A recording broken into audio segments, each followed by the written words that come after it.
자, 다음은 더 탐사 관련해 갖고 어제 내용 정리를 좀 할 건데요. 사실 어제 내용은 새로운 건 아니었습니다.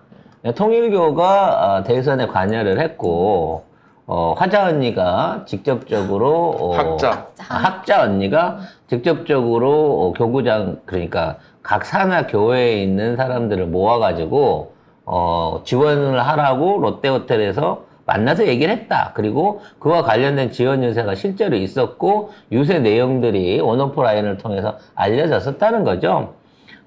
좀 이제 우리가 추가로 부각해서 볼 부분은 뭐냐면 우리 학자 언니는 이미 이제 하느님의 딸이에요. 네, 하느님의 딸인 독생녀 학자 언니가 좀 희한한 거야. 하느님이 딸이 있었어? 응? 난 아들밖에 없는데. 모르겠어. 하느님이 금시초문이네. 하느님이 의외로 처음이야. 자식이 많은 모양이야. 혼외자인가요? 혼자야? 뭐야? 하나님을 그렇게 그러면 우리가 더 혼나는데 아무튼 분명히 하느님이 대답하지 않았는데 스스로 태어났다고 하는 이런 애들은 또 대부분 지들 독생이라 그러잖아. 엄마가 있어? 스스로 태어나 스스로. 엄마가 없어? 이게 아메바인가 봐. 스스로 태어났다잖아 독생녀. 아니 궁금해. 그래서 이런 그 이미지를 이미 남편이 한번 써먹었는데 딸도 아니고 부인이 또 써먹으면 이거는 좀 그 상도에 어긋나지 않나 싶은 생각이 들어요. 원조 뭐 할머니 칼국수 하다가 할머니 돌아가셨거든요. 더더 원조. 근데 내가 원조예요. 그리고 진짜 원조. 할아버지가 새로 만든 거지. 자기가 원조였다 그러면서 똑같은 식당을 하고 있는 거잖아. 근데 뭐 이런 말도 안 되는 식당이 그래도 팔리는 거 보면 단골솔님 뭐 어떻게 관리를 했는지 모르겠습니다만 아무튼 여기 추가로 드러나는 거는 이 화자 언니의 마인드가 자꾸 화자는 누구야? 누구예요? 학자 언니의 마인드가 네. 자꾸 일본하고 우리를 통합시켜가지고 하나고? 그 꼰대 일본하고 우리를 통합시켜가지고 뭔가 외교적으로 그리고 남북통일에 관련된 거를 연결해서 하려고 하는 그 조급증과 집착이 보인다는 거야. 그래서 지금 윤석열이 하고 있는 친일 정책의 배후에도 지금 실제로 통일교가 어느 정도 영향을 미치고 있는 게 아닌가라는 생각이 든다는 거지. 근데 지금 기시다하고 통일교가 밀당 중이거든요. 예, 기시다가 통일교를 조사하라고 뭐 지시를 했다 이런 것도 있고 해산 명령으로 이어질 수도 있다 이런 기사도 나오면서 또 관방장관 또 그런 거 없다라고 얘기를 하면서 뭔가 이제 꺼림칙하긴 한 거지. 기시다 입장에서는 아베는 겁나게 말을 잘 들었으니까 기시다 입장에서는 털고 가야 되는데 싶긴 한데 후환이 들어와서 이거를 못 털고 있는 부분도 있는 것 같아요. 근데 이게 아베 전 총리가 그 사망했잖아요. 그 뒤로 이제 송금이 어려워지니까 지금 하랑자가 화가 나서 그것 받아라 이러면서 막 뭐라고 하는 거고 기시다는 그 다음에 통일교하고 이거 이따가 엮이다가 큰일 나겠네? 라고 생각해. 총 맞아 죽으니까. 그러니까 이게 서로 뭐가 안 맞는 거야 지금. 그래서 한일 간의 관계가 좋아져야 한국과 일본에 있는 통일교의 자산들이 자유롭게 움직일 수 있기 때문에 한일 관계를 좋게 만들려고 하는 게 아니냐 뭐 그런 얘기들도 있어요. 그리고 이제 일본에서는 좀 살기 싫어지신 것 같아 이 양반이. 그래서 한국으로 옮겨오려고 지금 집도 큰 거 짓고 계시지 않습니까? 하늘궁전. 예. 집이 아니고 거의 궁전이더만. 3조짜리 거의 왕국을 지금 짓고 계신단 말이죠. 건축비도 많이 모자라고 막 그런 상황인데 뭘로 어떻게 지으면 3조짜리를 지어요? 내가 처음엔 백악관인 줄 알았어요. 근데 백악관 같은 건물들이 몇 개가 있더라고. 그래서 막 안에 내부를 들여다보면 역대급 뭐 어디 신전이나 궁전에서도 볼 수 없을 만한 그런 인테리어와 구성을 가지고 하고 있어. 그러니까 왜 대한민국에 이런 걸 짓는지 모르겠어. 어쨌든 그렇게 있고 지금 민주평통 그 말 많은 민주평통에 지금 통일교 핵심 인사가 들어가 있습니다. 그래서 지금 룬 정권하고 통일교하고 이게 진짜로 같이 뭔가 하고 있는 게 아닌가. 그러니까 뭐 표를 몰아줬던 돈을 몰아줬던 대선 때 어느 정도 기여를 했고 이런 거 문자 네. 이런 거. 그에 대한 것들을 후보 했다고 지원. 하는데 한일 관계를 개선시킬 인물, 한미 동맹을 지켜낼 인물, 우크라이나 사태 비유, 종교 탄압, 신천지 공격 사건 반대. 신천지 공격. 신천지 그때 코로나 때문에 이재명 그 당시 경기도지사가 압수수색 했잖아요. 그거를 아마 빗대서 한 거 아닌가. 그러니까 이재명은 찍지 말란 소리 하잖아, 이거. 이재명 찍지 말고 이거 잘해주는 윤석열 찍으라고 노골적으로 한 거고요. 통일교 국내 신자가 100만이 넘을 거라고 지금 추산이 되고 있는 상황이기 때문에 엄청난 영향력을 미쳤겠죠. 우리가 익히 알고 있는 인물 중에서 통일교 관련 인물들이 생각보다 되게 많아요.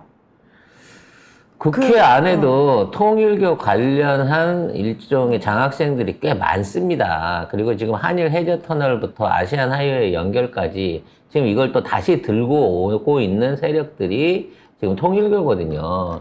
결과적으로 통일교가 지금 뭐 이번 총선에서 또는 뭐 어떤 형태로든 도와주지 않는다 그러면 더 절박한 상황이거든요. 신천지나 통일교가 과거 대선만큼 도와주지 않는다 그러면 사실 국짐 입장에서는 지금 완전히 그 괴멸할 수준에 놓여 있는 거예요.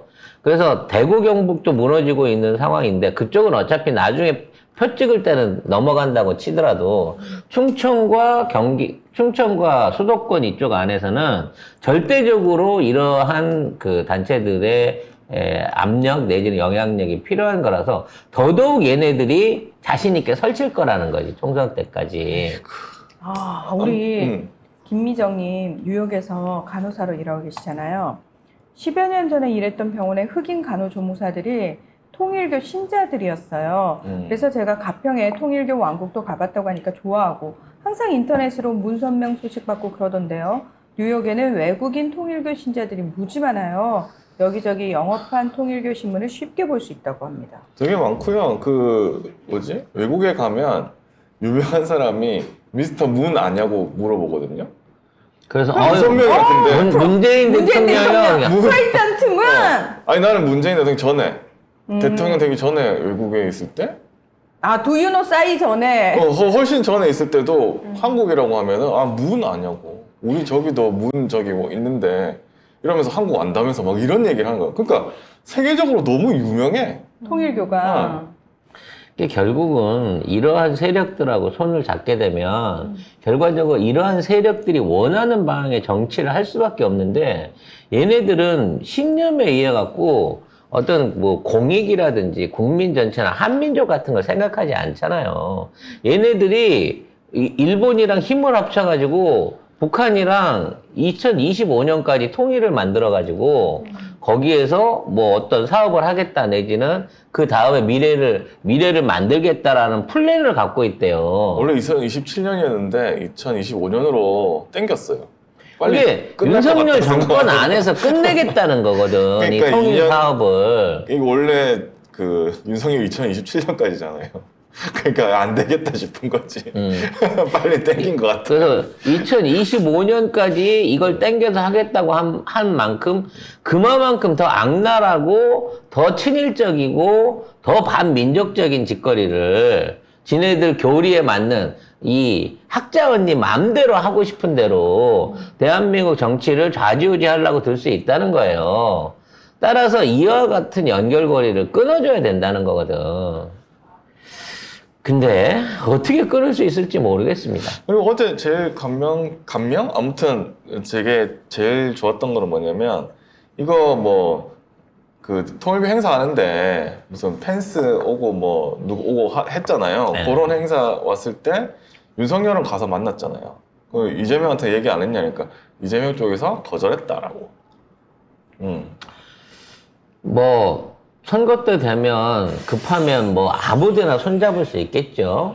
하지만 우리 진영에 있는 이재명 대표가 아무데나 손잡는 거 원치 않습니다. 그럴 뿐 아니고요. 저는 더 이상 그런 식으로 일단 언발에 오줌 내기 식으로 이거 하나 넘기고 일단 그 다음에 하자. 저는 그건 아니라고 생각해요.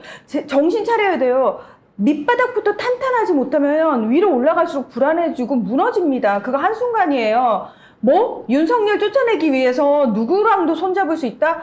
정신 차려요. 큰일 납니다. 그러다가. 맞습니다. 저는 진짜 그렇게 얘기하는 사람 세상에서 제일 못 믿을 사람이라고 생각합니다. 개인 관계에서도 난 뭘 위해서라면 악마한테 영혼도 팔 수 있어. 그런 사람은 여러분 개인 관계에서도 손절하셔야 됩니다. 굉장히 위험한 사람입니다. 목적을 위해서 수단과 방법을 가리지 않는 사람은 주변 사람들을 결국은 파탄시키고 파괴시키고 파괴왕입니다. 절대로 그런 사람들은 여러분 믿으시면 안 되고 주변에 두시면 안 됩니다. 종교계가 정치에 절대 관여해서는 안 됩니다. 종교 본연의 문제가 생겨요.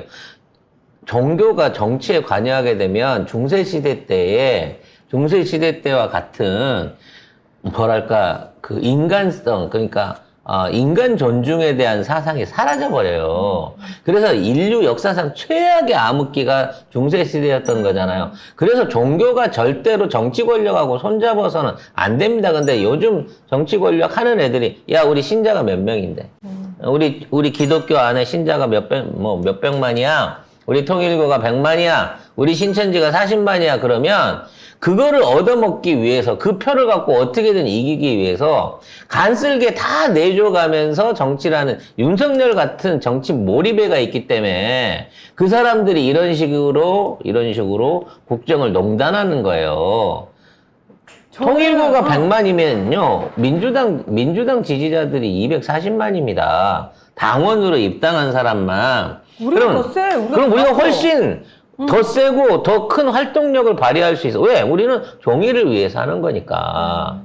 따라서 문제는 우리가 어떻게 잘 결집하고 지지 세력들이 결집할 수 있는 명분을 줘야 돼요. 그 명분은 뭐냐? 민주당의 당대표와 당 지도부와 민주당의 혁신이 국민들한테 그대로 받아들여지고 이해되면서 공감을 얻어내야 된다는 거예요. 사람이 믿는 걸로 따지자고 치면요, 종교나 정치나 비슷해요. 어떤 그 개념이나 연결성을 따져놓고 보면 그게 다 비슷합니다. 그러니까 정치학이 사실은 제일 늦게 나오거든요. 모든 학문에 있어서. 그러니까 처음에 종교학에서 시작해서 나중에 정치학이 만들어져요. 그 안에서. 그러니까 정치는요, 21세기에 등장한 새로운 형태의 종교예요. 얘기를 복잡하게 하면 멤버십에 있는 얘기를 꺼내야 되겠지만, 민주주의니 공산주의니 이런 체제가 등장했던 이유는 중세시대 카톨릭이나, 이런 그 지배 세력들, 이 종교 지배 세력들이 더 이상의 신망을 얻지 못하게 되니까, 그걸 대체하기 위해서 만들어진 게 이른바 이데올로기였다고. 이게 이데올로기 자체도 종교랑 비슷한 점이 있고, 마찬가지 종교 안에도 이데올로기적인 정치적인 영향을 미치려고 하는 부분은 분명히 있어요. 하지만 무엇을 목적을 위해서 가는가? 진짜 민주주의라고 하는 게 왜 국민 개개인 한 사람 한 사람을 다 위해서 존재하는가? 이 부분을 생각을 하면 절대 교주를 위해서 민주주의를 포기하는 일은 없어야 된다는 거죠. 근데 설득이 안 되는 양반들이라. 네. 결국은 우리가 저기에 안 넘어가고 우리가 더 단단하게 뭉쳐갖고 저들의 집단화된 조직화된 야욕을 막아내야 된다는 거예요. 우리 허술하게 생각해서 지난번 대선 진 거예요. 당연히 이겨야 될 대선. 아니, 그건 수박들 때문에 졌지. 그게 그건 거지. 같은 맥락에서 봐야 되는 거죠. 아무튼 통일교 문제 굉장히 이제부터는 심각하게 들여다봐야 된다. 또 이걸 지적함으로 인해서 얘네들이 조금이라도 움츠러들기를 기대하면서 아마 이 방송의 의미를 찾을 수 있을 것 같습니다.